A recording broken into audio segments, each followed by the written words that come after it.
Hi, me Revathi. Welcome back to brighter Revathi channel. ఈరోజు serial special ఏంటంటే విజయవంతంగా 200 ఎపిసోడ్స్లోకి అడుగు పెట్టాము. ఈ సీరియల్ని ఇంత చక్కగా ఆదరిస్తున్న ప్రతి ఒక్కరికి మా హృదయపూర్వక ధన్యవాదాలు. ఇక కథలోకి వెళ్దాము. Flash back continuation. నా మొగుణ్ణి వలలో వేసుకుంటున్నావు అంటూ పూర్ణ భవానీని నిందిస్తుంటుంది. ఆ మాటలకు భవానీ షాక్ అవుతూ, ఏం మాట్లాడుతున్నారు మేడం? అర్థం లేకుండా మాట్లాడుతున్నారేంటి అని అంది. అర్థం లేక కాదు, నీ బుద్ధి ఏంటో తెలుసుకొని మాట్లాడుతున్నాను. పిల్లల్ని అడ్డు పెట్టుకొని వాళ్ళని ప్రేమగా చూస్తున్నట్టుగా నటిస్తూ నా మొగుణ్ణి వశం చేసుకోవాలని చూస్తున్నావు అని నిందిస్తుంటే పక్కన వర్కర్స్ కూడా అది చూసి ఈ భవానీకి అలాగే జరగాలి అని అనుకుంటారు. తల్లి తిట్టడం, భవానీ కన్నీళ్లు పెట్టడం యశ్వంత్కి తెలుస్తుంది, కానీ కారణాలు ఏంటో ఆ వయసుకి కరెక్ట్గా తెలియడం లేదు. ఎందుకమ్మా పిన్నిని అలా తిడుతున్నావు అంటూ యశ్వంత్ కోపంగా అడిగాడు. ఎవడ్రా నీకు పిన్ని? ఇంకొకసారి తనని పట్టుకొని పిన్ని అన్నావంటే నీ నాలుక చీలేస్తాను అంటూ కొడుకు మీదకి విరుచుకుపడింది. తల్లి అలా మాట్లాడేసరికి యశ్వంత్ భయపడుతూ వెనక్కి తగ్గాడు.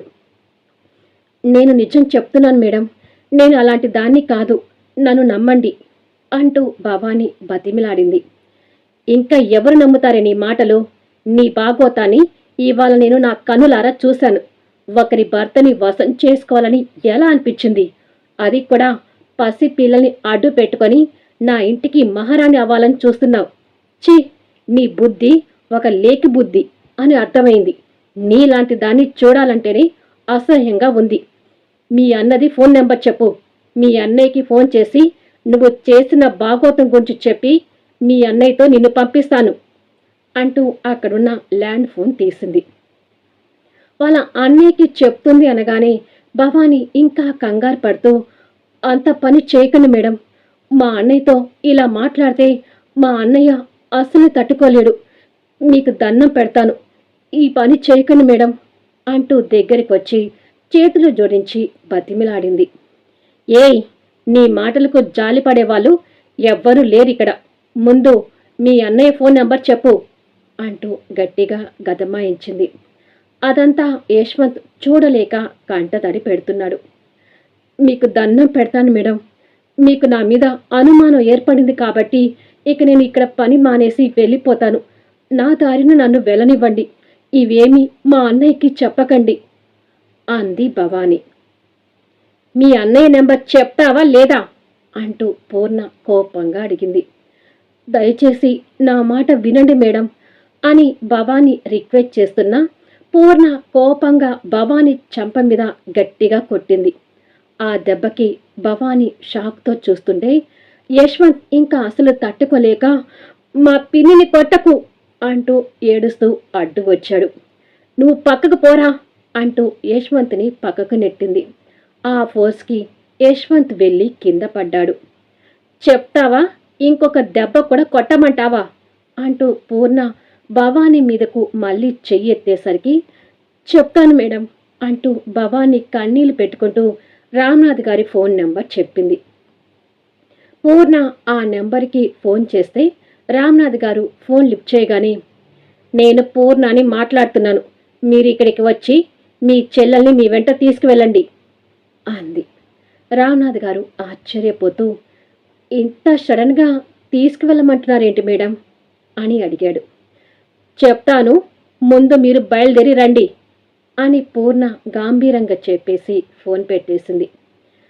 సంజు పండు తినే విషయంలో పూర్ణ ప్రవర్తించిన తీరు ఆల్రెడీ పసి వయసు కలిగిన సంజన రామ్నాథ్ గారికి చెప్పింది కాబట్టి రామ్నాథ్ గారు కూడా పూర్ణ మనస్తత్వం ఏంటో అప్పటికే అర్థం చేసుకొని కంగారుగా బయలుదేరాడు.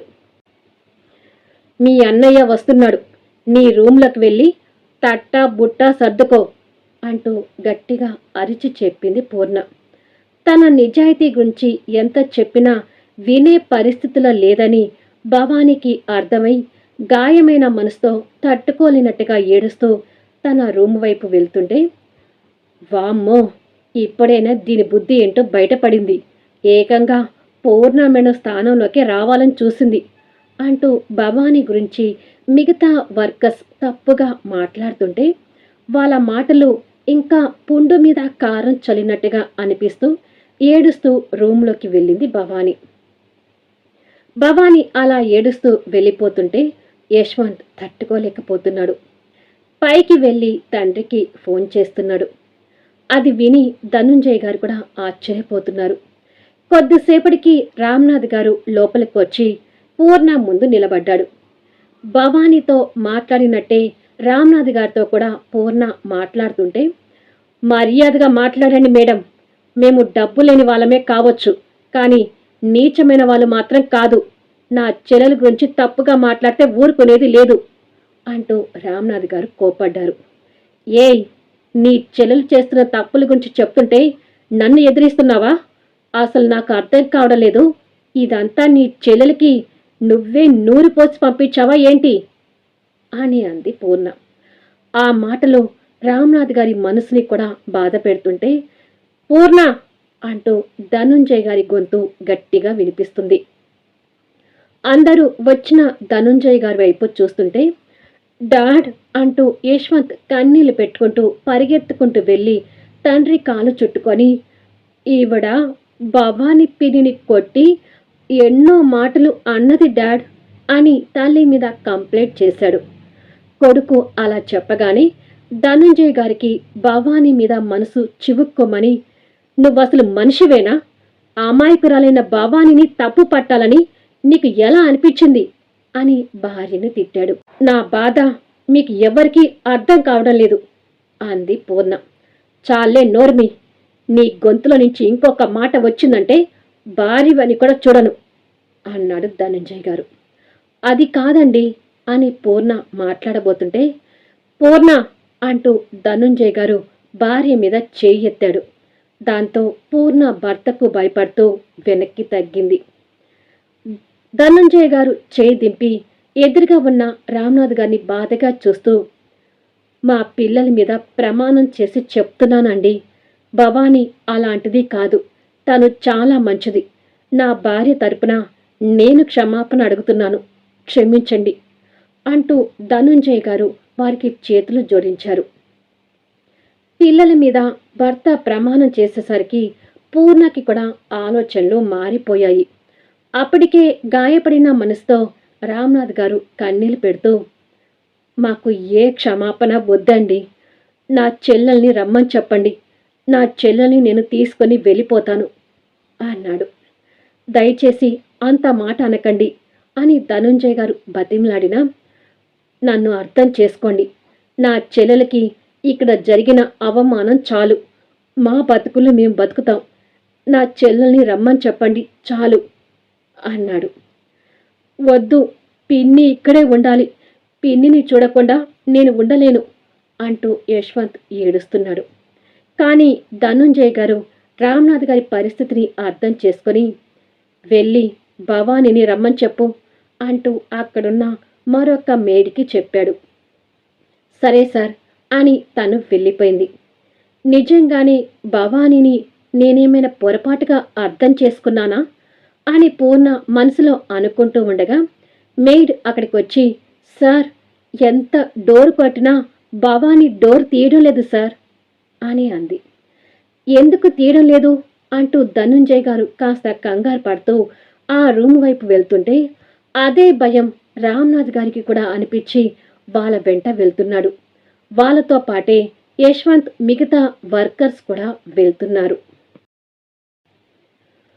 భవానీ డోర్ తీ అంటూ ధనుంజయ్ గారు డోర్ కొట్టి ఎంతసేపటికి డోర్ తీయకపోయేసరికి ఏదో అనుమానం వచ్చి ధనుంజయ్ గారు రామ్నాథ్ గారు కలిసి ఇద్దరు డోర్ని గట్టిగా తన్నారు.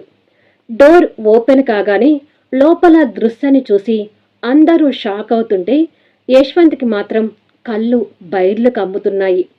ఎందుకంటే భవానీ ప్రాణాలు విడిచి ఉరికి వేలాడుతూ కనిపిస్తుంటుంది. అప్పుడే పూర్ణ కూడా అక్కడికి వచ్చి లోపలికి చూసి తను కూడా చలనం లేకుండా అయిపోయింది. కొన్ని గంటలకి భవాని డెడ్ బాడీ దగ్గర యశ్వంత్ తట్టుకోలేనట్టుగా ఏడుస్తూ, పిన్ని, లే పిన్ని, నన్ను స్కూల్కి రెడీ చేయాలి పిన్ని, నువ్వు నాకు భోజనం పెట్టాలి, లే పిన్ని అంటూ ఏడుస్తుంటాడు. రామ్నాథ్ గారు, అతని భార్య జగదాంబ భవాని డెడ్ బాడీ చూసి కన్నీరు మున్నీరవుతున్నారు. అప్పటికే రామ్నాథ్ గారి భార్య స్వాతిని మోస్తూ కడుపుతో ఉంటుంది. భవాని మరణానికి దోషి అయిన పూర్ణ భవాని డెడ్ బాడీని చూస్తూ షాకులోనే ఉండిపోయింది. ధనుంజయ్ గారి పరిస్థితి ఇక వర్ణించలేనట్టుగా ఉంది. వారి కుటుంబం వల్ల ఒక మనిషి మరణం ఆయన అసలు తట్టుకోలేకపోతున్నాడు. ఏం జరుగుతుందో తెలియని ఆదిత్య, దివ్య ఉయ్యాల పడుకుని నిద్రపోతున్నారు. మా ఆదిత్యని, దివ్యని నువ్వే చూసుకోవాలి పిన్ని, నన్ను కూడా నువ్వే చూసుకోవాలి పిన్ని, లే పిన్ని అంటూ యశ్వంత్ భవానీని పట్టుకొని లేపటానికి చూస్తున్నాడు. రామ్నాథ్ గారు చెల్లెలు శవాన్ని చూసి బోరుమంటూ, మీ అమ్మ నా చెల్లెల్ని పొట్టన పెట్టుకున్నాక తను ఇంకేం లేస్తుంది బాబు, ఆవిడ కారణంగా నా చెల్లెలు ప్రాణాలు విడిచి అందరికీ దూరమైంది అంటూ రామ్నాథ్ గారు పూర్ణ మీద కోపంతో ఏడుస్తూ మాట్లాడుతుంటే యశ్వంత్ మనసులో ఆ మాటలు బాగా నాటుకొని పోయి ఎరుపెక్కిన కళ్ళతో తల్లిని ద్వేషంగా చూస్తున్నాడు. ధనుంజయ్ గారు కూడా భార్యని కోపంగా చూస్తూ, భవానీని నా చెల్లెలు అన్నట్టుగా చూశాను పూర్ణ, కానీ నువ్వు ఏదేదో ఊహించుకొని ఆ పిల్ల మనసుని గాయపరిచావు. నీ కారణంగా తను నిండు జీవితాన్ని నాశనం చేసుకొని ప్రాణాలు విడిచింది. ఇప్పుడు నీ కళ్ళు చల్లబడ్డాయా అన్నాడు.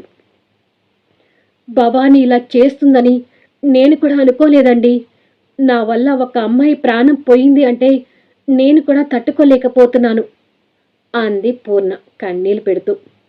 అన్నయ్య, మన భవానీ మరణానికి కారణమైన ఈవిడని ఊరికనే వదలొద్దు, వీళ్ళ మీద కేసు పెడదామా అన్నయ్య అంది జగదాంబ పూర్ణని కోపంగా చూస్తూ. మనలాంటి పేదవాళ్ళు కేసు పెడితే ఏమైతుంది జగదాంబ, వాళ్ళకేం ఎన్ని డబ్బులు పోసైనా బయటికి వస్తారు అన్నాడు రామ్నాథ్ గారు. అలా అనకండి, తనకి మీరు ఏ శిక్ష వేసినా నాకు ఓకే అన్నాడు ధనుంజయ్ గారు. ఆ క్షణం పూర్ణ శిక్ష అనుభవించడానికి కూడా రెడీగా ఉంది. ఏ పాపం తెలియని నా చెల్లెల్ని బలి తీసుకున్నందుకు ఆవిడకి ఆ భగవంతుడే ఏదో ఒక రూపంలో శిక్ష వేస్తాడు అన్నాడు రామ్నాథ్ గారు. నిజానికి ఆ క్షణం తన వల్ల భవానీ మరణాన్ని పూర్ణ కూడా తట్టుకోలేకపోతుంటుంది. మిగతా వర్కర్లు కూడా భవానీని చూసి అనవసరంగా భవానీని తప్పు పట్టాము అని అనుకుని కంటతడి పెడుతున్నారు. మీ నట్టింట్లో నా బంగారు తల్లి శవాన్ని చూస్తున్నాను. ఆ భగవంతుడు అనేవాడు ఉంటే నా చెల్లెలు దూరం చేసిన ఈవిడకి నిజంగానే శిక్ష వేస్తాడు అని రామ్నాథ్ గారు ఆవేశంగా చెప్పి భవానీ డెడ్ బాడీని చేతులతో ఎత్తుకొని, పదండి, భవానీని మన ఇంటికి తీసుకువెళ్దాం అన్నాడు. భవానీని ఇక్కడే ఉంచండి, భవానీ అంత్యక్రియల ఏర్పాట్లన్నీ నేనే దగ్గరుండి చూసుకుంటాను అన్నాడు ధనుంజయ్ గారు. ఇప్పటి వరకు మీ వల్ల మాకు జరిగింది చాలు సార్, ఇక మీ ఇంటి నీడ కూడా మా ఇంటి మనుషుల మీద పడకూడదు అనుకుంటున్నాను అని చెప్పి భవానీని తీసుకుని వెళుతుంటే పిన్ని అంటూ యశ్వంత్ ఆ డెడ్ బాడీ వెంట వెళ్ళాలని పరిగెడుతున్నాడు. ఆగు బాబు అంటూ వేరే వర్కర్స్ యశ్వంత్ని పట్టుకున్నారు. నన్ను వదలండి, నాకు పిన్ని కావాలి అంటూ యశ్వంత్ గొడవ చేస్తుంటే యశ్వంత్ని పట్టుకోవడం వాళ్ళ తరం కావడం లేదు. రామ్నాథ్ గారు భవానీ డెడ్ బాడీని తీసుకుని వెళ్తుంటే వారి భార్య కూడా కన్నీళ్లు పెడుతూ భర్త వెంట వెళ్తుంది. జగదాంబ మాత్రం అక్కడే ఉండిపోయి పూర్ణాని కోపంగా చూస్తూ, మిమ్మల్ని మా అన్నయ్య వదిలినా నేను మాత్రం వదలను అని చెప్పి వెళ్ళిపోయింది. పూర్ణ ఫ్లోర్ మీద కూలబడి చేసిన తప్పుకి భరించలేనట్టుగా ఏడుస్తుంటుంది. ఛీ, పిన్ని నాకు దూరం చేసిన నువ్వు అసలు మనిషివే కాదు, రాక్షసివి అని యశ్వంత్ తల్లిని కోపంగా తిట్టి రూమ్లోకి వెళ్ళిపోయి బెడ్ మీద పడుకొని ఏడుస్తున్నాడు. ఇంటికి వెళ్ళిన డెడ్ బాడీని చూసి పసిపాపైన సంజు కూడా అత్త అత్త అంటూ ఏడుస్తుంటుంది.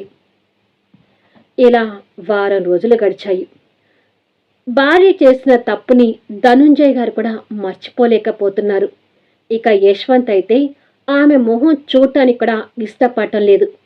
తిండి నీళ్లు మానేసి పిన్ని పిన్ని అని ఏడుస్తుంటే ఏదో ధనుంజయ్ గారు బతిమలాడి పెడుతుంటే అంతంత మాత్రమే తింటూ, పిన్ని లేకుండా నేనిక్కడ ఉండలేను డాడ్, నన్ను ఎక్కడికైనా పంపించవా అని అడిగాడు. పసివాడివి ఎక్కడికి వెళ్తావురా అని అడిగాడు ధనుంజయ్ గారు. ఆ పూర్ణకి దూరంగా వెళ్తాను డాడ్, ఇంకెప్పుడు నేను ఆమెని చూడను అన్నాడు. ఆ మాటలు వింటూ పూర్ణ అక్కడికి వచ్చి, ఏమిట్రా అలా మాట్లాడుతున్నావు, నన్ను పేరు పెట్టి మాట్లాడుతున్నావేమిట్రా అని అంది. అక్కడ ఉన్న బొమ్మ తీసుకుని ఆమె మీదకి కసిగా విసిరాడు. ఆ బొమ్మ పూర్ణకి లైట్గా తగిలి పక్కన పడితే, యశ్వంత్ ఏంటి అలా చేస్తున్నావు, పెద్దవాళ్ళకి రెస్పెక్ట్ ఇవ్వకుండా అలా చేయకూడదు అంటూ ధనుంజయ్ గారు కాస్త సీరియస్ అయ్యారు. తప్పులు చేసేవాళ్ళు నా దృష్టిలో అసలు పెద్దవాళ్ళే కాదు డాడ్, అలాంటి వాళ్ళకి నేను అసలు రెస్పెక్ట్ ఇవ్వను, నన్ను బాధ పెట్టే వాళ్ళకి ఎవరికి కూడా అసలు రెస్పెక్ట్ ఇవ్వను అంటూ ఇక ఆ క్షణం నుంచి యశ్వంత్ బిహేవియర్ యాటిట్యూడ్లో కూడా తేడా కనిపిస్తుంటుంది. దూరం పంపించండి అని యశ్వంత్ గొడవ చేసేసరికి ధనుంజయ్ గారి దగ్గరి బంధువులు అమెరికాలో స్థిరపడబోతుండగా యశ్వంత్ని వాళ్లకు అప్పచెప్పాడు. ధనుంజయ్ గారి సహాయంతోనే వాళ్ళు అమెరికాలో స్థిరపడబోతున్నారు కాబట్టి కృతజ్ఞతగా యశ్వంత్ని దగ్గరకు తీసి, యశ్వంత్ గురించి మీరు అస్సలు వర్రీ అవ్వకండి, మేము జాగ్రత్తగా చూసుకుంటాము అన్నారు. ప్రాణమైన వాళ్ళ డాడీని చెల్లిని తమ్ముణ్ణి వదిలి వెళ్ళటానికి యశ్వంత్ ప్రాణం విలవిలలాడుతున్నా తల్లి మొహం చూడటం ఇష్టం లేక బయటికి వెళ్ళడానికి సిద్ధమయ్యాడు. కానీ పూర్ణకి ప్రాణమైన యశ్వంత్ దూరం కావడం అనేది ఆనాటి నుండి అనుభవిస్తున్న శిక్ష. ఇదమ్మా జరిగింది అంటూ పూర్ణ సంజనకి ఉన్న విషయం చెప్పి, నేను నిజంగానే ఒక మనిషిని పొట్టన పెట్టుకున్న హంతకురాల్ని అని కన్నీళ్ళు పెడుతుంటే గతమంతా విని సంజన కూడా కన్నీళ్లు పెట్టుకుంటూ ఉంటుంది. మళ్ళీ నెక్స్ట్ వీడియోలో కలుద్దాం. పూర్ణ జగదాంబకి డబ్బు ఇవ్వడం గురించి నెక్స్ట్ అప్డేట్లో ఇచ్చి ఇక ఫ్లాష్ బ్యాక్ క్లోజ్ చేస్తాను. దయచేసి స్టోరీ ఎలా ఉంది అనేది మీ అమూల్యమైన అభిప్రాయాలతో కామెంట్స్ తెలియచేసి లైక్తో పాటు హైప్ కూడా ప్రెస్ చేసి ఛానల్ని సపోర్ట్ చేయండి.